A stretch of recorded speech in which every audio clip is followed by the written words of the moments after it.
Olá, queridos irmãos, queridos amigos. Salut bien-aimés frères, chers amis. J'ai le privilège de commencer en ce moment la nouvelle série des messages de la nouvelle nourriture quotidienne dont le thème général est Dieu nous appelle pour son royaume et gloire. Ces messages qui sont repartis en semaines sont basés sur la conférence de septembre 2020 que nous avons donnée à São Paulo. Aujourd'hui, nous commençons le premier livre. Ça sera un total de 6 livres contenant chacun 4 semaines pour un total de 24 semaines. Dans ce premier livre a comme thème la puissance de l'Évangile. Le thème général, comme je l'ai dit, c'est Dieu nous appelle pour son royaume et gloire. Et la première semaine que nous sommes en train d'étudier maintenant a aussi comme titre la puissance de l'Évangile. Et s'il s'agit d'un tutoriel, et comme tutoriel, nous n'allons pas entrer dans les détails. Donc cela dépendra de chacun de vous de lire chaque verset pour aller en profondeur dans le thème de chaque semaine. Et comme c'est un tutoriel, nous voudrions tout simplement vous donner un conseil, des astuces pour extraire le maximum possible de la lecture de la semaine. Et aussi ceux qui vont partager le message, qu'ils puissent voir les points principaux sur lesquels ils doivent prêter attention pour transmettre le fardeau de cette semaine. Donc allons-y, on va aller jour après jour. Dans le tutoriel d'aujourd'hui, nous allons aborder jour après jour. On a 7 jours, de lundi jusqu'à dimanche, et nous allons distribuer de la manière suivante. Le thème de lundi, mardi, et on aura mercredi, jeudi et vendredi. Nous allons joindre car ça sera le même thème, et puis on aura samedi et dimanche. Donc, ce sont les points principaux. Lundi, on a le tableau de fond de l'épître de Paul aux Thessaloniciens. Nous voyons maintenant la première épître de Paul aux Thessaloniciens. Ce qui est important d'observer, c'est que l'église à Thessalonique est une église nouvelle, jeune.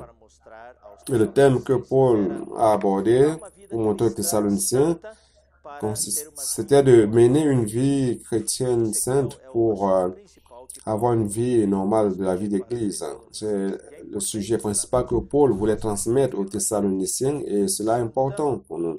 Nous devons avoir une vie chrétienne sainte afin d'avoir une vie normale d'église. La vie d'église doit être une vie normale, c'est notre vie quotidienne. Ce n'est pas quelque chose d'extraordinaire, de mirabolant, mais c'est ce que j'aime appeler la normalité miraculeuse. C'est une vie normale, mais nous vivons dans le miracle tous les jours. Et l'église à Thessalonique était une église jeune, très jeune. Et lorsque Paul leur a écrit cette épître, cette église n'avait même pas encore un an de vie, mais en fait, c'était quelques mois. Certains disent que c'était seulement 3 semaines. Mais nous allons voir tout au cours de la parole d'aujourd'hui, peut-être que c'était plus de 3 semaines, quelques mois. Mais de toutes les façons, c'était un temps assez court. Et Paul a pu engendrer une église avec un si grand témoignage. Paul n'a pas eu beaucoup de temps pour leur transmettre beaucoup de connaissances, beaucoup d'enseignements aux Thessaloniciens. Et il a dû sortir de là, partir de là, d'une manière urgente, où sa vie était menacée. Il est donc parti très rapidement, mais le peu de temps qu'il a passé là, il a pu leur transmettre ce qu'il a pu aux Thessaloniciens. Après cela, l'Église a connu beaucoup d'épreuves, de persécutions. Il y a eu des martyrs. Beaucoup de frères de Thessalonique ont été tués. Et cela a découragé beaucoup de Thessaloniciens et puis ça leur a apporté beaucoup de tristesse aussi. Tristesse, découragement. Ils n'avaient pas une connaissance profonde de la parole, bien qu'ils avaient reçu déjà quelque chose de Paul, mais ils avaient le doute par rapport à leur destin éternel. Paul leur a beaucoup parlé de l'avènement du Seigneur et ils étaient dans le doute. Alors, par rapport aux frères qui sont morts, comment cela se passera-t-il lorsque le Seigneur reviendra? Ils ne vont pas être enlevés. Ils avaient ce doute. Donc, dans la première et la deuxième épître, Paul aux Thessaloniciens, il donne beaucoup de détails sur l'avènement du Seigneur. Et pour nous, c'est très bien parce que nous vivons les temps d'aujourd'hui et ces deux épîtres sont une parole si actuelle pour nous quand nous vivons cette pandémie avec cet isolement social. Nous traversons des épreuves et beaucoup de frères aussi ont dormi dans le Seigneur. Donc notre situation est tellement pareille à celle des Thessaloniciens. Il est clair que nous avons plus de vie d'église, plus de temps de vie d'église et les paroles, mais nous n'avons pas la persécution externe, mais les épreuves, c'est la même chose, car il y a eu des morts. Paul a écrit cette épître aux Thessaloniciens, la première et la seconde épître, pour les encourager et aussi les consoler et les corriger aussi. Corriger certaines erreurs, des malentendus, des concepts erronés qu'ils avaient par rapport à l'avènement du Seigneur et par rapport à la vie d'église. Donc ça, c'est la toile de fond.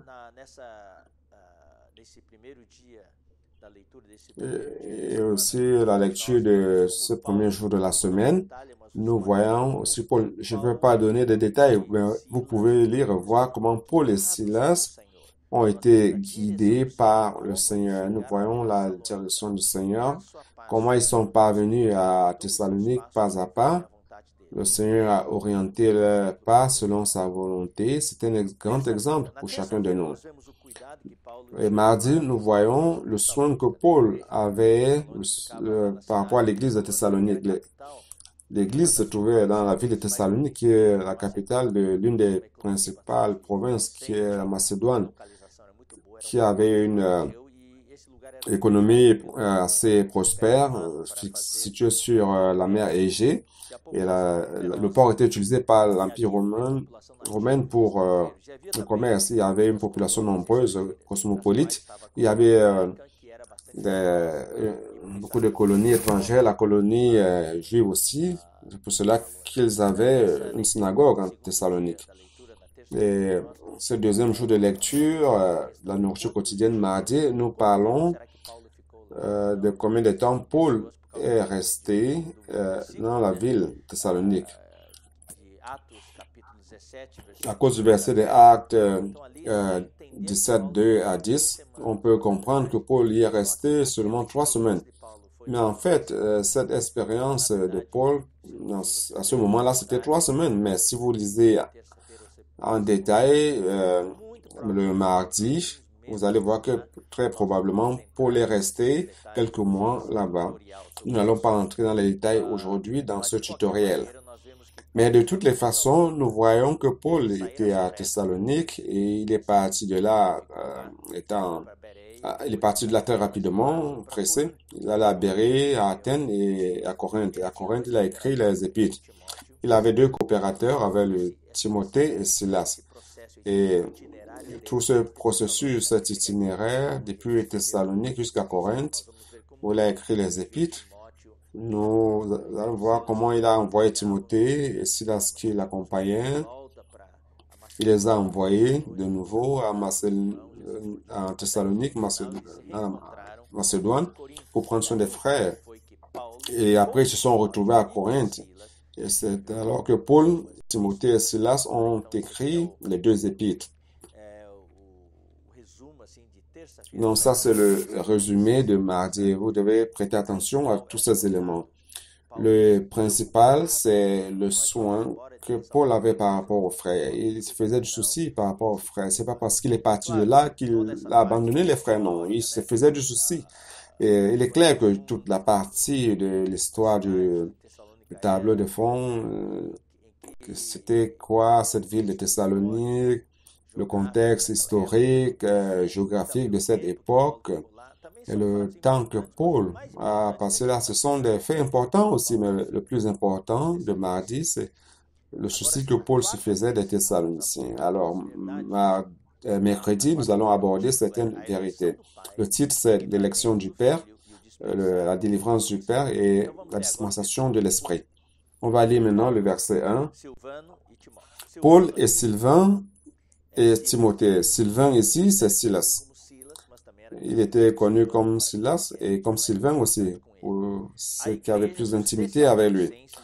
À l'église des Thessaloniciens, qui est en Dieu le Père et en Jésus-Christ le Seigneur. Que la grâce et la paix vous soient données.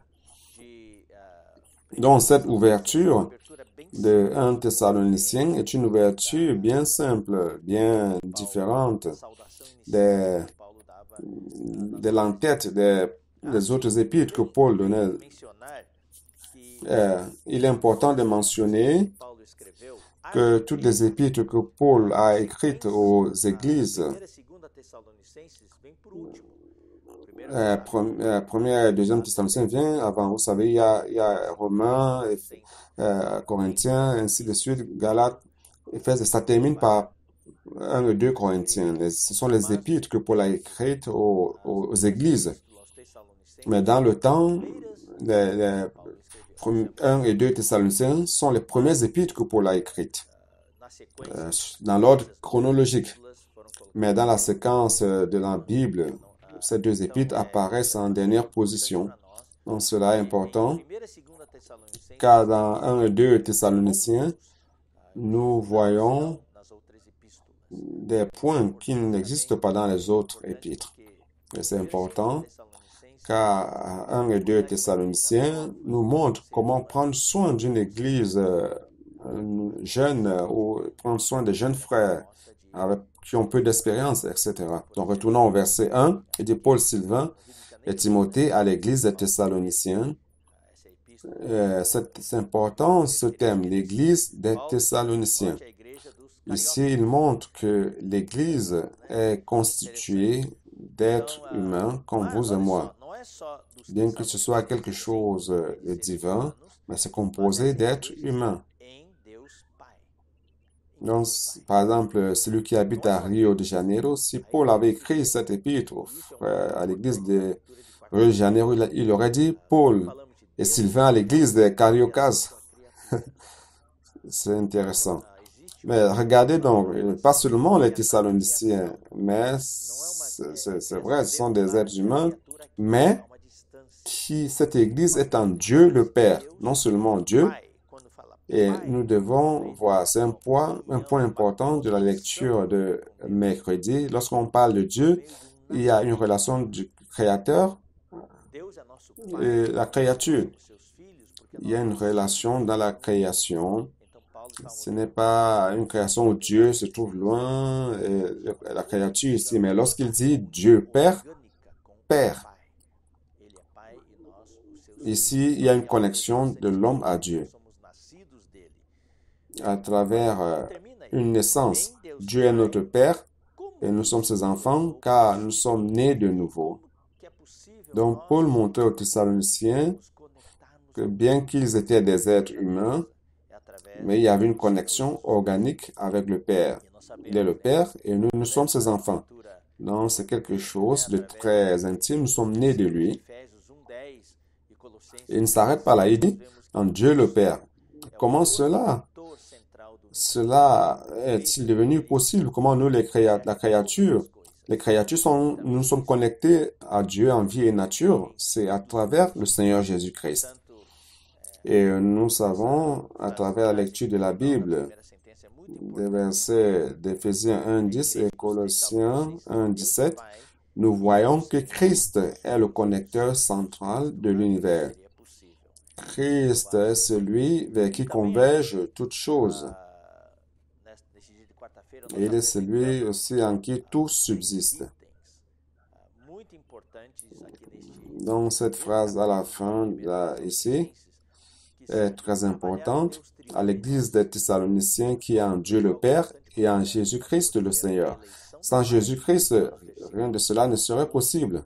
Loué soit le Seigneur.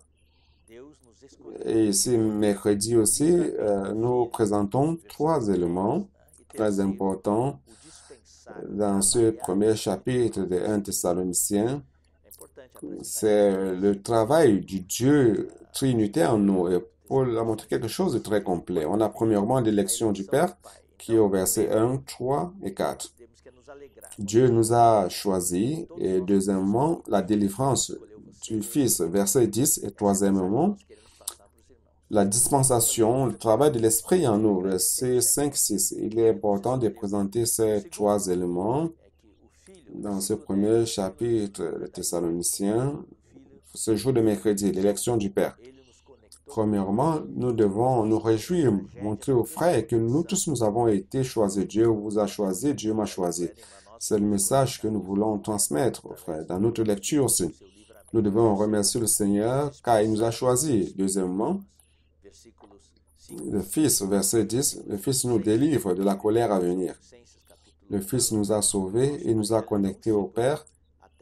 Nous avons connu la tragédie de la déconnexion que Adam a connue dans le jardin et nous sommes connectés au Père maintenant à travers le Fils par la délivrance. Et troisièmement, la dispensation de l'Esprit en nous, versets 5 et 6. Allons lire les versets 5 et 6 de 1 Thessaloniciens, chapitre 1. Il dit, car notre évangile ne vous ayant pas été prêché en parole seulement, mais avec puissance, voyez donc, avec puissance, avec l'Esprit Saint et avec une pleine persécution. Verset 6. Et vous-même, vous avez été les imiteurs, ceux du Seigneur, en recevant la parole au milieu de beaucoup de tribulations, avec la joie du Saint-Esprit, dont on a l'œuvre du Père, du Fils et de l'Esprit Saint. Jeudi et vendredi, qu'est-ce que nous avons? Nous avons le point culminant de la lecture de cette semaine, c'est jeudi et vendredi. Donc, l'œuvre du trépied, la foi, l'œuvre de la foi, le labeur de l'amour et la persévérance de l'espérance. Donc, avec cela, nous voyons la puissance de l'Évangile, la puissance transformatrice de l'Évangile. Et pour cela, nous devons lire à partir du verset 3. Verset 3 dit, nous rappelant sans cesse l'œuvre de votre foi, le travail de la charité et la fermeté de votre espérance. Je vais corriger ici. Dans notre version, ici, Louis II, les traducteurs ont essayé de rendre plus sophistiqué pour que ce ne soit pas répétitif, mais je préfère retourner à la simplicité qui se trouve dans l'original grec. Le texte original grec dit ceci, nous rappelons sans cesse devant Dieu notre Père de votre œuvre de votre foi, dont l'œuvre est la foi. Ici, il dit le travail de votre charité. Ici, l'original, le labeur de votre amour. Dans le travail de votre amour ou de la charité, l'œuvre de votre amour. Et la fermeté ici, c'est la persévérance. Et la persévérance de votre espérance, ou votre persévérance de l'espérance. En notre Seigneur Jésus, que nous avons trois éléments, l'œuvre de foi, le labeur de l'amour et la persévérance de l'espérance. Frère, durant cette première semaine, si vous vous rappelez de ces trois éléments, vous avez pris les points principaux. Ça, c'est la structure de la vie d'Église que vous allez voir dans 1 Thessaloniciens et 2 Thessaloniciens.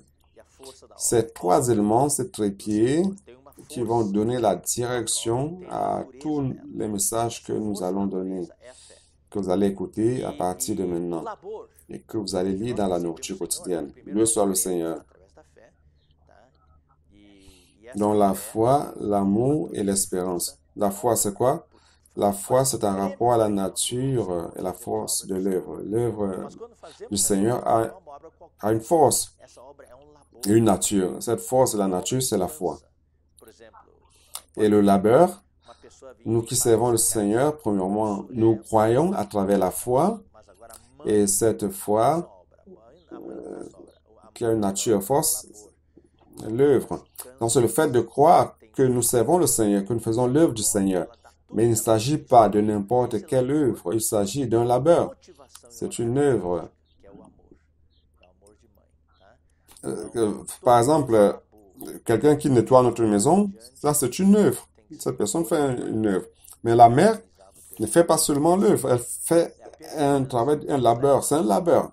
Elle se fatigue, elle s'épuise, elle donne tout ce qu'elle a. C'est ça le labeur. Et ce labeur a une motivation, une caractéristique qui est l'amour. C'est l'amour d'une mère. Donc, tout notre labeur, notre travail devant le Seigneur doit être motivé et caractérisé par l'amour. Et troisièmement, c'est la persévérance. Qu'est-ce qui nous amène à persévérer? Qu'est-ce qui nous amène à ne pas désister? Car le plus souvent, nous voulons désister. Devant une difficulté de situation externe, nous voulons désister. C'est ce que Satan veut faire. C'est pour cela que la Bible dit, celui qui persévérera jusqu'à la fin sera sauvé. Nous ne pouvons pas désister. Ce qui nous fait ne pas désister, c'est l'espérance de l'avènement du Seigneur.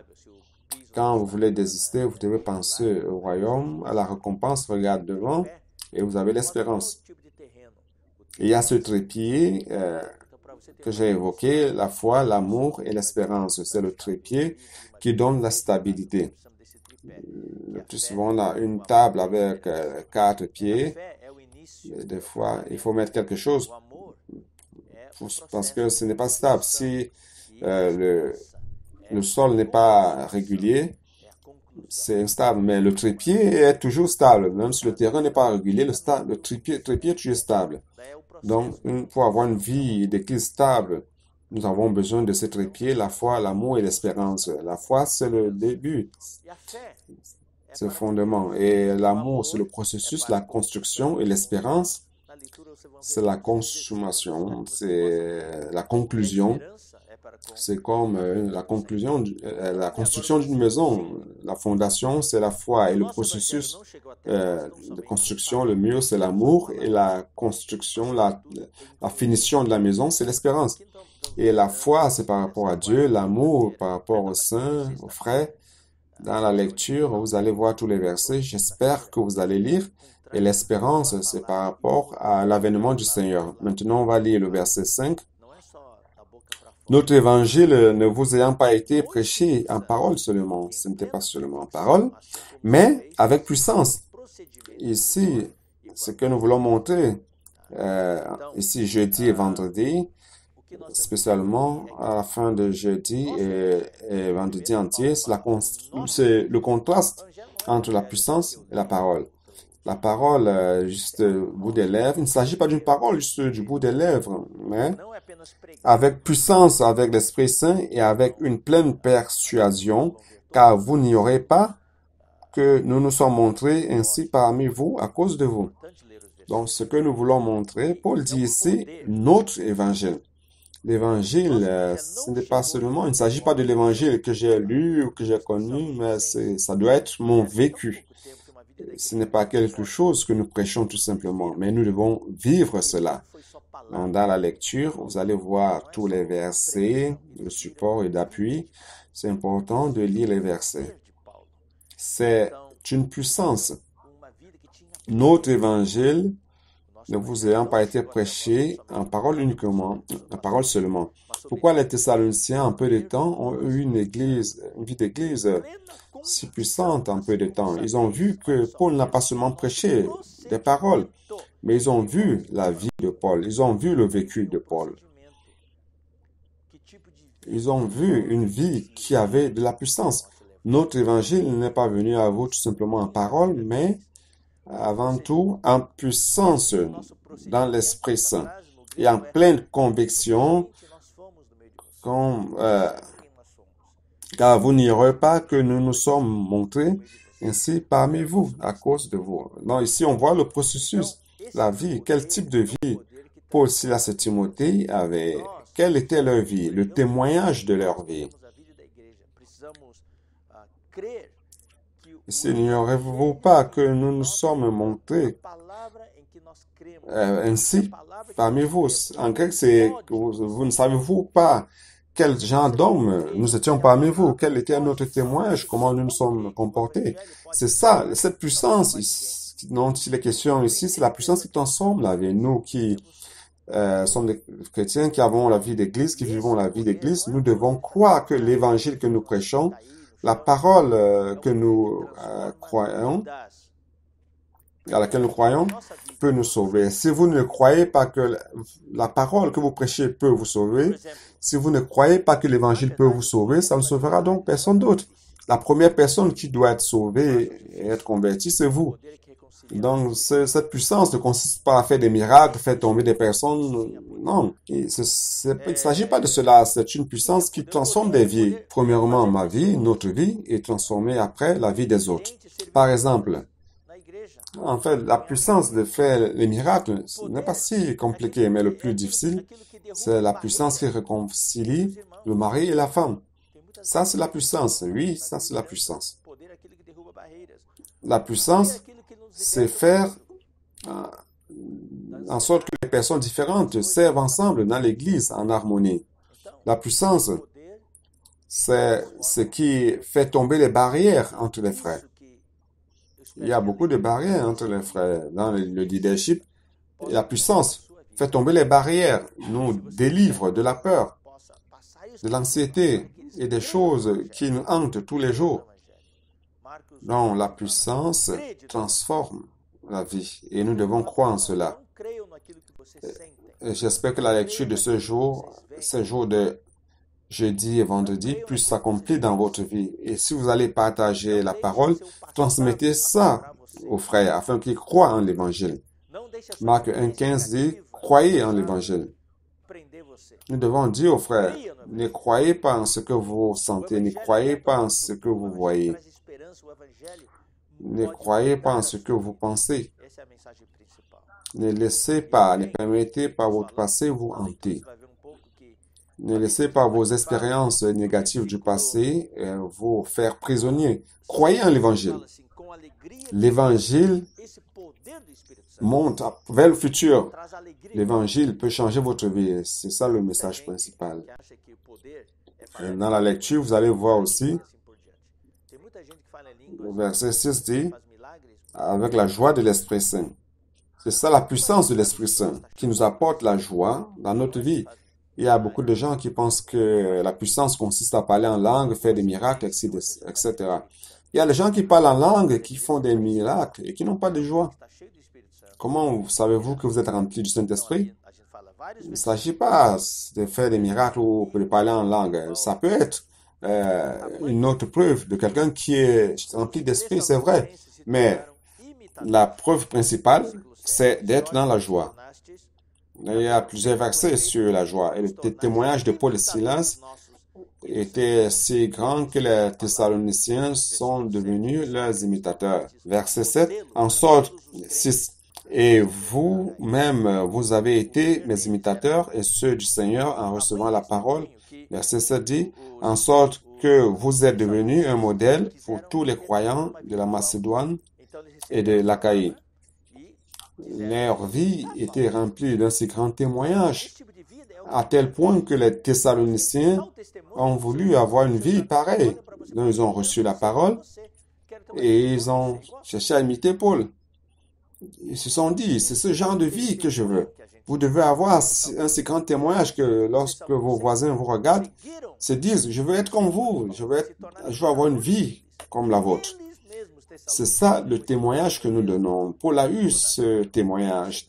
Les Thessaloniciens ont suivi l'exemple de Paul, sont devenus leurs imitateurs. Eux-mêmes, les Thessaloniciens, sont devenus des modèles pour tous les autres de Macédoine et d'Achaïe. Maintenant, on va samedi et dimanche. Samedi et dimanche, nous avons mis ensemble aussi, durant ces 2 jours, nous montrons la libération, la délivrance que l'Église de Thessalonique a connue de l'idolâtrie et comment ils se sont convertis à Dieu et ils ont connu l'expérience, ils ont expérimenté l'expérience de la puissance. Le verset 9, car on raconte à notre sujet quel accès nous avons eu auprès de vous. La présence de Paul parmi eux et de Silas et Timothée a eu une grande répercussion puissante. Les Thessaloniciens ont vu, ils ont dit, waouh, quelle vie ces gens ont. Au milieu de toute la tribulation, ils parviennent à vivre une vie de joie, de puissance dans l'Esprit Saint. Et cela a changé la vie des Thessaloniciens. Premièrement, ils ont abandonné les idoles pour se tourner vers le Dieu vivant et vrai. Deuxièmement, ils ont servi le Dieu vivant et véritable. Premièrement, ils ont abandonné les idoles. Deuxièmement,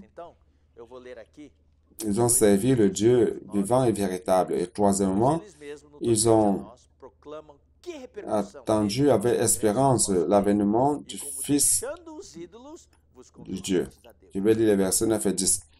Car on raconte à notre sujet quel accès nous avons eu auprès de vous et comment vous vous êtes convertis à Dieu en abandonnant les idoles. Ça, c'est le premier pas. Ils ont abandonné les idoles pour se convertir, pour se retourner vers Dieu.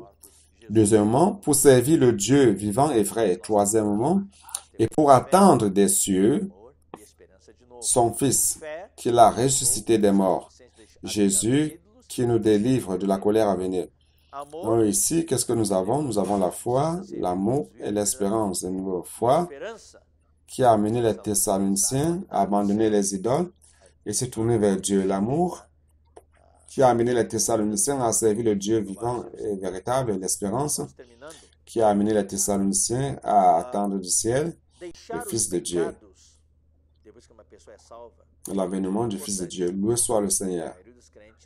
On va terminer. Abandonner les péchés lorsque quelqu'un est sauvé est très important. La majorité des chrétiens, lorsqu'ils sont sauvés, ils abandonnent les péchés. Cela n'est pas si difficile. Mais abandonner les idoles, c'est si difficile. Dans la lecture, j'espère que vous allez voir tous les détails, le danger de l'idolâtrie. Nous pensons que nous sommes délivrés de l'idolâtrie, qu'on n'a pas d'image et de statue. Il y a des idolâtries visibles et occultes. Et ce qui est dangereux pour les chrétiens aujourd'hui, c'est l'idolâtrie occulte. Ce sont des choses qui occupent nos cœurs. Votre portable, par exemple, peut être votre idole. Certaines choses que vous voulez qui vous font prisonnier et qui vous éloignent de Dieu. Vous n'avez pas de temps pour Dieu, mais vous avez le temps pour ces autres choses. Toutes ces choses-là deviennent des idoles. C'est très subtil. Parfois, nous pensons que nous n'avons pas d'image, nous n'avons pas d'image de saints dans la maison, qui sont les idolâtries. Mais en fait, votre idolâtrie peut être encore pire que cela. Des choses qui emprisonnent votre cœur, qui vous éloignent de Dieu. Donc, dans la lecture, nous avons donné beaucoup de détails. Prêtez attention à cela. Nous devons tous nous délivrer des idoles. Sinon, il est difficile d'avancer. C'est pour cela que la conversion des Thessaloniciens était si forte, car ils ont abandonné les idoles. Deuxièmement, servir le Dieu vivant et véritable. Vivant et véritable.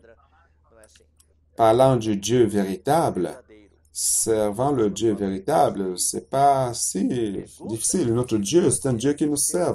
Nous ne servons pas une image de pierre, mais il s'agit d'un Dieu véritable. Mais lorsqu'on parle du Dieu vivant, la question que nous voulons vous poser, c'est de savoir, est-ce que votre Dieu est vivant? Et la réponse vient par cette deuxième question. Quelle est votre vie? Lorsque les gens vous regardent, est-ce qu'ils perçoivent que votre Dieu est vivant? Lorsqu'une situation apparaît et que tout le monde se plaint, vous vous plaignez aussi. Ça veut dire que votre Dieu n'est pas vivant. Au milieu de la tribulation, tout le monde est abattu, vous êtes abattu aussi. Ça veut dire que votre Dieu n'est pas vivant. Si votre Dieu est vivant, devant une tribulation, vous louez le Seigneur. Tout le monde est abattu et vous êtes au-dessus. Vous parvenez à voler haut. Vous voyez les choses de là-haut. Tout le monde est triste. C'est une situation triste. Mais vous parvenez à vous réjouir dans le Seigneur.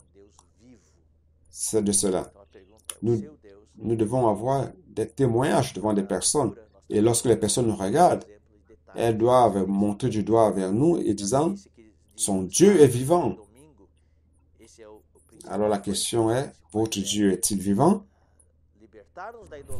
Donc, dans la lecture, il y a beaucoup de détails que nous avons donnés. Prêtez attention à cela. Samedi et dimanche sont les deux points principaux. Être délivré de l'idolâtrie. Et est-ce que notre Dieu est-il vivant? Si vos voisins, vos parents, les membres de votre famille peuvent voir en vous que votre Dieu est vivant, vous parvenez à surmonter toute situation. Et en dernière position, attendre des cieux son Fils. Nous sommes focalisés sur Christ comme notre avenir. Mon avenir, c'est pas le monde, il ne s'agit pas de gagner de l'argent. Il est clair qu'on peut gagner beaucoup d'argent si Dieu nous bénit. Mais mon espérance n'est pas sur ce monde. En disant, après la pandémie, ça va s'améliorer, nous espérons que les choses vont s'améliorer plus tard. Non, notre espérance est sur Christ. Christ est notre objectif, notre avenir et notre destin. Donc, le royaume, c'est notre avenir et notre destin. Ce sont les points principaux de la lecture de cette semaine. J'espère que vous allez profiter au maximum de cela. OK? Que Dieu vous bénisse. J'espère que vous puissiez commenter après avoir regardé cette vidéo. Si vous n'êtes pas encore inscrit sur le canal de l'Institut sur YouTube, inscrivez-vous maintenant et activez les cloches pour toutes les notifications et donnez aussi le like. Et écrivez, dites comment ce tutoriel vous a aidé. Au revoir et à la prochaine opportunité.